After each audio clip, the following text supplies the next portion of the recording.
PritlingSource.com here, and we're looking at a Alpha watch here. During my recent tirade of buying affordable watches, one of the ones I picked up is an Alpha, and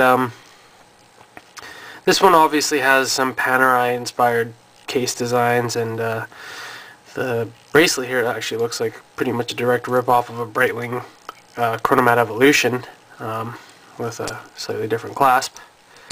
I wouldn't be surprised if the factory where these are made, or where the parts are made at least, is the same factories that produce a lot of the replicas. I spoke to the guy that makes the Pyroleum watches, which I have also done video reviews on, and he said that he sources his parts from the same manufacturer that provides Alpha with some of their parts as well.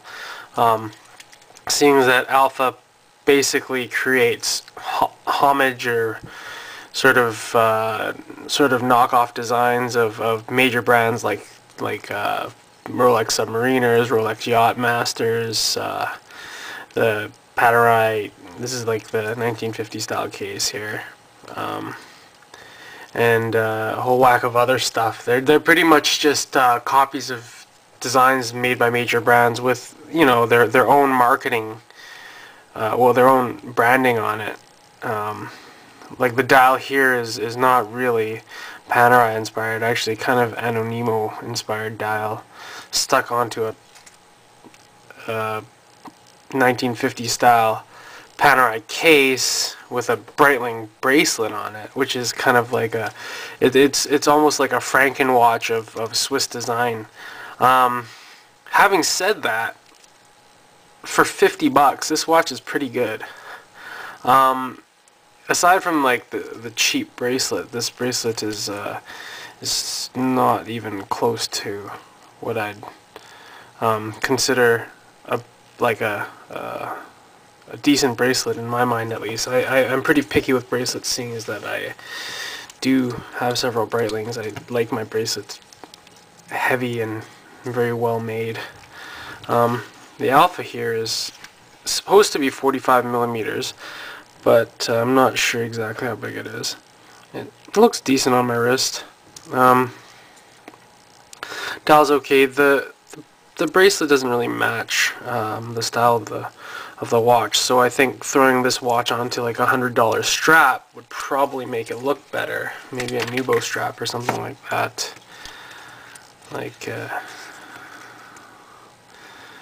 this, and suddenly you have a brand new watch. Granted, the watch strap will cost you more than the watch will, but it will look better. Movement in this one is a Japanese Miyota movement. It's nice that Alpha uses tried and true Japanese movements rather than sort of obscure Chinese-made movements, which are like essentially copies of Swiss movements, and then there's slightly less credibility there.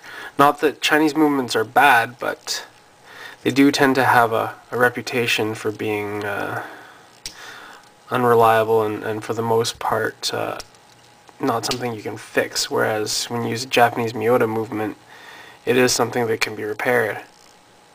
Not that you'd want to repair a $50 watch, but it's a little nicer to know. There are some of the Alpha watches that do use Chinese movements, but this isn't one of them. Yeah, the date's a little small in this one, but you can see it there at 3 o'clock. Sweep seconds from the automatic movement. This Japanese Miyota movement, I believe, beats at 21,600 vibrations per hour, so not quite as smooth as most 28.8 movements. But really, for the price, I have to say this is a very good deal. Throw it on a better strap, or get the version that comes on a strap. It's probably a little bit better than this bracelet is. Bracelets are one of those things where if you cheap out on them, they just look cheap and feel cheap. So Alpha, I believe they call this one the radio mirror, but it's actually a 1950s style knockoff, so not sure why they call it that. But hope you enjoy the review. Have a good one.